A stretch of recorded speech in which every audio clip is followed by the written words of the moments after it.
बोलती पुस्तके. ज्यांना वाचनाचा नाद त्यांना बोलती पुस्तके घाली साद.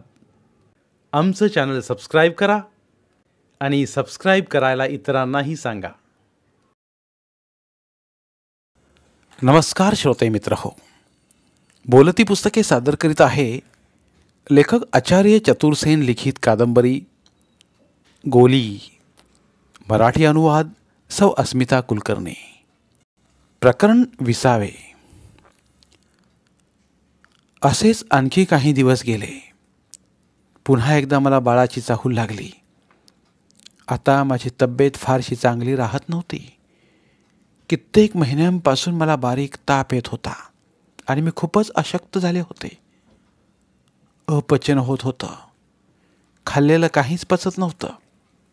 वैद्यांचं म्हणणं होतं की माझ्या शरीरातलं रक्त कमी झालंय, हवा पालट व्हायला हवा आहे. तिकडे महाराजांच्या विदेश दौऱ्याची तयारी सुरू होती. ह्यावेळची तयारी काही साधीसुधी नव्हती. जॉर्ज पंचमचं खास आमंत्रण होतं. लंडनमध्ये गोलमेज परिषद होणार होती. त्या परिषदेला गांधीजी, मालवीयजी आणि सरोजिनी नायडू देखील जाणार होते. सम्राट जॉर्ज पंचमनं आमच्या महाराजांना सुद्धा आदरपूर्वक निमंत्रण दिलं होतं. म्हणूनच तर या विदेश दौऱ्याची रियासत भर धामधूम सुरू होती. हे आमंत्रण मिळाल्यापासूनच ह्या खास प्रसंगी अशी कोणती बेजोड वस्तू घेऊन जावी ज्याची तिकडे चर्चा होईल याच विचारात महाराज गुंतून गेले होते. आणि खूप विचार करून त्यांनी ठरवलं की या परिषदेच्या ऐन मोक्याच्या दिवशी आपण अशी पाटलून घालून जायचं की जगात कुणीच कधीच अशी पाटलून आत्तापर्यंत घातलेली नसेल. महाराज बुद्धिमान होते आणि म्हणूनच त्यांनी विचार केला की या परिषदेत गांधीजी फक्त लंगोटीवरच सहभागी होतील. तेव्हा या लंगोटीला उत्तर म्हणून आपण अशी जगावेगळी पाटलून घालून जावं. यातून भारतीय संस्कृतीचं देखील दर्शन झालं असतं. भारतात फक्त 2च प्रकारचे नरपुरुष आहेत. एक म्हणजे संत आणि दुसरे म्हणजे राजे. गांधीजी संत आहेत. ते लंगोटीवर तिकडे जातील तर आम्ही राजे आहोत, तेव्हा आम्ही पाटलून घालून जाऊ. आता मुद्दा असा होता की लंगोटी आणि पाटलून या दोन्हींपैकी जास्तीत जास्त चर्चा कशाचे होईल बरं? कुणाला मोठेपणा मिळेल? कुणाचं श्रेष्ठत्व सिद्ध होईल? ठरलं तर आपण जी पाटलून घालणार आहोत ती अगदी अद्वितीय अशीच असली पाहिजे. गांधीजींच्या लंगोटीवर पाटलूननं मात केली पाहिजे आणि त्या अद्वितीय परिषदेत आमच्या पाटलूनला अद्वितीय अशी पदवी मिळाली पाहिजे. अतिशय आनंदाने महाराज परत मला हे सांगायचे आणि म्हणायचे, वाईट याचंच वाटतंय की हे सगळं प्रत्यक्ष बघायला यावेळी तू माझ्याबरोबर असणार नाहीस.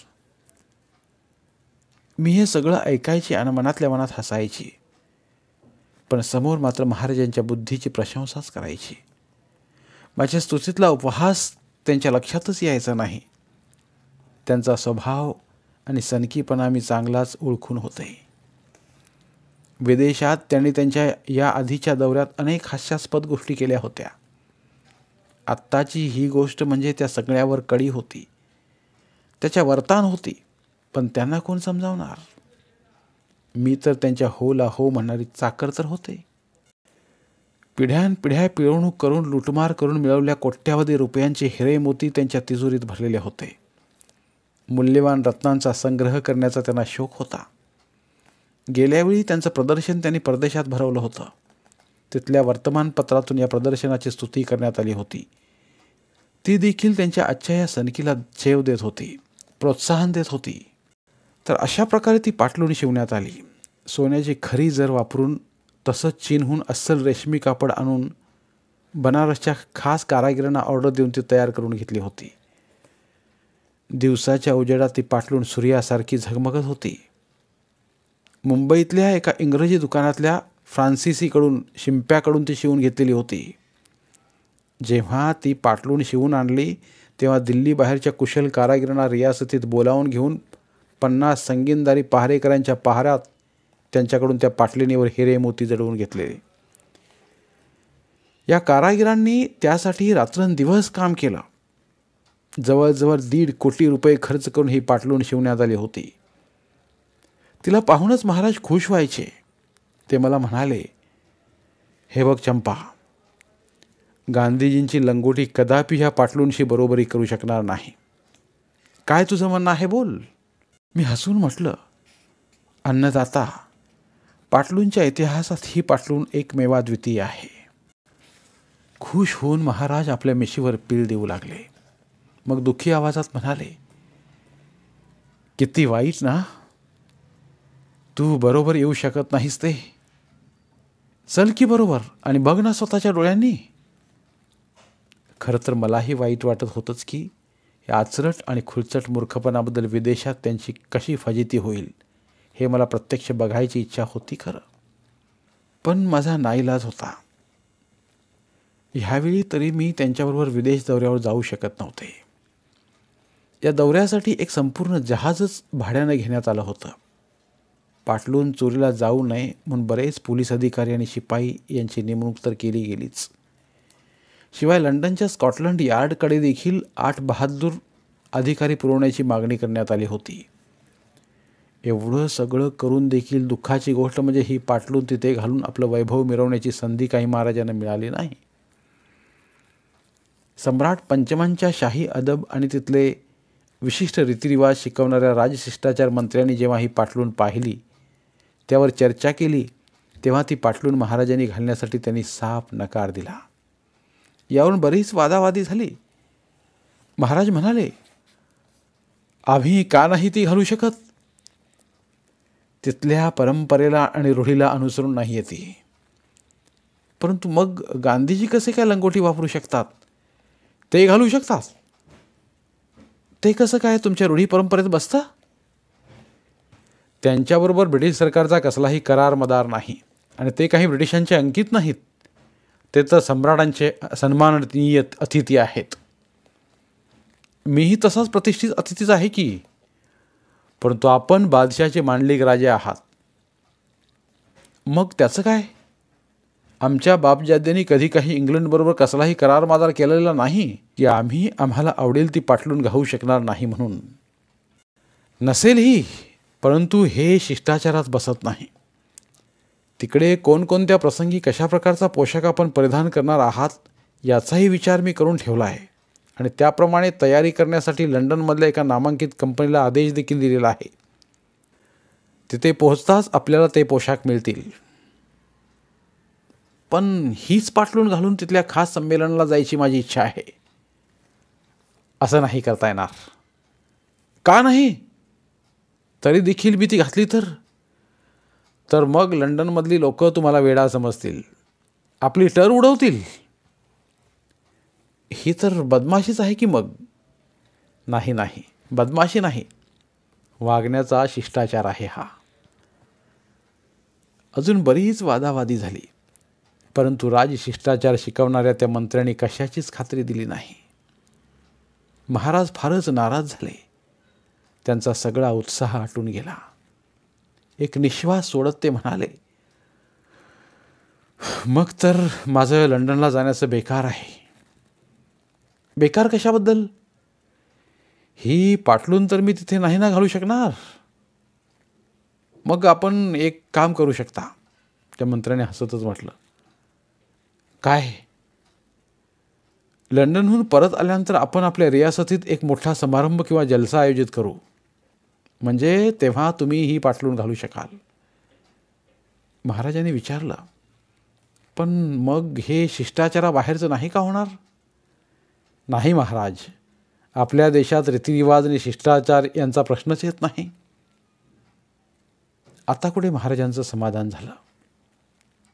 मुंबईहून त्यांनी मला पाठवलेल्या पत्रात हा सगळा किस्सा लिहिला होता. पत्राच्या शेवटी लिहिलं होतं, खरंच चंपा, माझं मन कशातच लागत नव्हतं. लंडनला जायचा सगळा उत्साह विरून गेला. जरा विचार कर ना, ही पाटलून जर मी तिथे घालू शकत नसेन तर माझं तिथं जाणं किती व्यर्थ आहे. ठीक आहे, लंडनला न का घालता येईना, पण तिकडून परत आल्यावर चांगला मोठा दरबार भरवेन आणि तेव्हा मात्र हीच पाटलून घालून दरबारात येईन. महाराज लंडनला निघून गेले. मन मारून मी इकडेच राहिले. किसूनला त्याने आपल्याबरोबर नेलं होतं. किसूंसारख्या विश्वासू, चतुर आणि आतल्या गोटातल्या सेवकाशिवाय त्यांचं काहीही चालत नव्हतं. माझ्या सुखसोयींचा विचार न करता मीही किसूनला जाऊ दिलं. मला हेही समजत होतं की किती जड अंतकरणानं किसून त्यांच्याबरोबर गेला असेल. जाताना त्याचे डोळे भरून आले होते, माझेही डोळे भरून आले.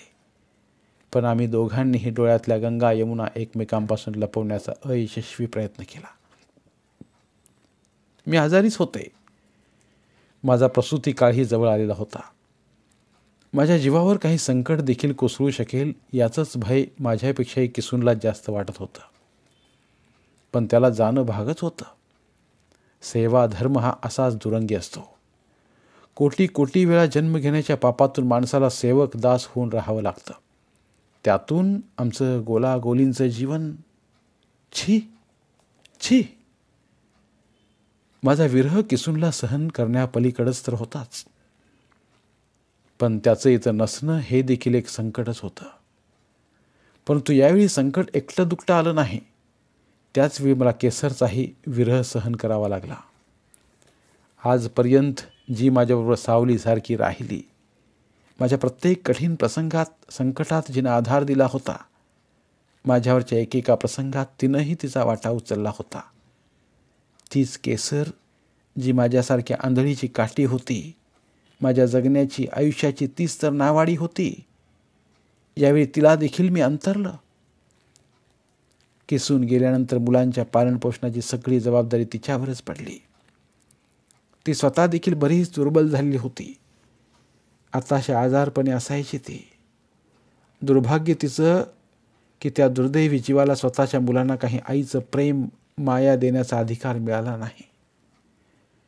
पण माझं हृदय तर आईचंच हृदय होतं ना. म्हणूनच जसं किसूंच्या बाबतीत मी केलं तसंच केसरच्याही बाबतीत केलं. माझ्या कसल्याही सुखसोयींचा विचार न करता तिला मी मुलांचंच करण्यासाठी ठेवलं आणि तिची सेवा, तिची मदत आणि तिचा सहवास या सगळ्यालाच मी वंचित झाले. ही मी ओढवून घेतलेली दुसरी मुसीबत होती. आता मात्र तिसऱ्या आणि सर्वात भयंकर संकटाबद्दल मी बोलणार आहे. जाताना महाराजांनी माझ्या प्रकृतीची डॉक्टरांकडून तपासणी करून घेतली आणि हवा बदलासाठी अबूला माझ्या राहण्याची व्यवस्था केली. आणि या सगळ्या व्यवस्थेची जबाबदारी त्याने माझा गेल्या जन्मीचा वैरी लालजी खवासवर सोपवली होती. त्याचा मी तिरस्कार करत होते. ज्याला मी नरपशु समजत होते आणि ज्याच्या मी कधीही नादी लागत नव्हते, तो देखील माझ्याकडे एखाद्या वैऱ्यासारखाच पाहायचा. एक स्त्री म्हणून दया, आदरभाव ठेवावा किंवा स्त्रीबद्दल संवेदनशील असावं अशी भावनाच त्या जनावराकडे नव्हती. स्वतःच तो स्त्रियांबद्दल अतिशय निर्मम आणि निर्दयी होता. स्त्रियांना छळण्यातच त्याला परमानंद मिळत असे. रंगमहालात मी नेहमीच त्याची मुळं उकडत असे, तर तोही माझी मुळं उकडण्यात कसलीच कसर सोडत नसे. दुर्दैव म्हणजे आमची दोघांची ही मुळं अगदी पाताळापर्यंत घुसलेली होती. एकमेकावर वार करत राहायचो. यावेळी मात्र एखाद्या जाळ्यात अडकलेल्या हरणीसारखी मी त्या हलकटच्या पंजात सापडले होते. महाराजांनी ज्या भावनेनं माझी ही व्यवस्था केली होती, त्या भावनेनंच मीही त्यांना विरोध केला नव्हता. आणि त्यावेळी मला स्वप्नात ही कल्पना आली नाही की नेमकं त्याचवेळी किसून आणि केसर या दोघांच्याही सहवासाला मी मुकणार आहे. मी घाबरले होते. तशीच काळजीतही होते. प्रसूतीचा काळ जवळ आलेला. आजाराने अशक्त झालेली मी अशा अनोळखी ठिकाणी माझ्या हाडवैऱ्याबरोबर निघाले होते. मी स्त्री आहे आणि माझी जात गोली आहे, या दोन्हींचं भीषण वास्तव मला त्या दिवशी प्रकर्षानं जाणवलं, जेव्हा त्या पशूनं आपल्या कर्कश आवाजात सांगितलं, उद्या आपल्याला निघायचं आहे. अगदी जरुरीपुरतं सामान बरोबर घ्यायचं आहे. आपलं राजवैभव आणि राजपाट इथं सोडून जायचं आहे. आणि कपाळावर आट्या घालत तो निघून गेला. एका अज्ञात भीतीने मी थरकापले. मी त्याच्या बोलण्यावर काहीच उत्तर दिलं नाही खरं, पण माझा संताप मात्र झाला. कोणाचाही आधार नसताना एकटीच असहाय्य अशी मी आज त्या निच्याबरोबर जाणार होते. तसंही मी काही आता दूध पिती लहान मुलगी राहिली नव्हते. माझा भार वाहायला मी समर्थ होते. 3 वेळा युरोप फिरून आले होते मी. त्यामुळे या दुरात्म्याला घाबरायची काही आवश्यकता नव्हती. मोठ्या धीराने मी सगळं बळ एकवटलं.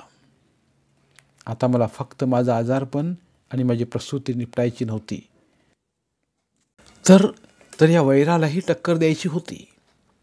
मी तर ठाम निर्धार केला होता की मी एकटी असूनही टिच्चून त्याला तोंड देईन. परंतु मला कुठे माहीत होतं की तिकडे दुसरंच काहीतरी शिजणार होतं, ज्याची बैजवार व्यवस्था आतल्या गोटातून कधीच केली गेली होती. 21 वर्ष रंगमहालात राहिले, जगाच्या कानाकोपऱ्यात फिरून आले, पण तरी देखील मला किंचितशी शंका आली नाही की माझ्या विरुद्ध फार मोठं षडयंत्र रचण्यात येत आहे आणि हेतुपूर्वकच मला या वैऱ्याबरोबर पाठवण्यात येत आहे. महाराजांच्यात खरोखरच बरेच चांगले वाईट गुण होते, पण ही 20 वर्षे मी तनामनानं त्यांची सेवा केली होती. त्यांनी आता 60 ओलांडली होती आणि मीही 40चा उंबरडा गाठला होता. परंतु या संपूर्ण कालखंडात माझे त्यांच्याशी अतिशय घनिष्ठ संबंध निर्माण झाले होते. मी त्यांचा संताप जसा पाहिला होता तसाच त्यांचा प्रभाव देखील अनुभवला होता. सगळ्यात महत्त्वाचं म्हणजे मी त्यांना अत्यंत उदार आणि मोठ्या मनाची व्यक्ती समजत होते. ते एखादे अत्यंत नीच कर्म करतील आणि तेही माझ्याबरोबर, याची मी स्वप्नात सुद्धा कल्पना केली नव्हती. कारण अगदी सहज म्हणून देखील त्यांनी केलेल्या कोणत्याही कृतीची मला कधीही शंका आली नव्हती. केसरने मला तिच्याबरोबरच येण्याची गळ घातली, पण मी म्हणाले, तुझी प्रकृती ठीक नसते, त्यातून मुलांची देखभाल चांगल्या प्रकारे होणं हे जास्त महत्त्वाचं आहे. असं म्हणून मी तिच्याबरोबर गेले नाही आणि मी एकटीच लालजीसोबत निघाले होते. मला पत्ताच लागला नाही की माझ्या महालाच्या बाहेर माझं पाऊल पडता क्षणीच तो विधाता हसू लागला होता. आमच्याबरोबर आणखी 2 जण अबूला आले. एक कर्नल रॉबर्ट, जे राज्याचे वैद्यकीय अधिकारी होते, आणि दुसऱ्या स्त्रियांसाठीच्या हॉस्पिटलच्या प्रमुख डॉक्टर नायडू. वृद्ध कर्नल रॉबर्ट अतिशय मनमिळावू गृहस्थ होते.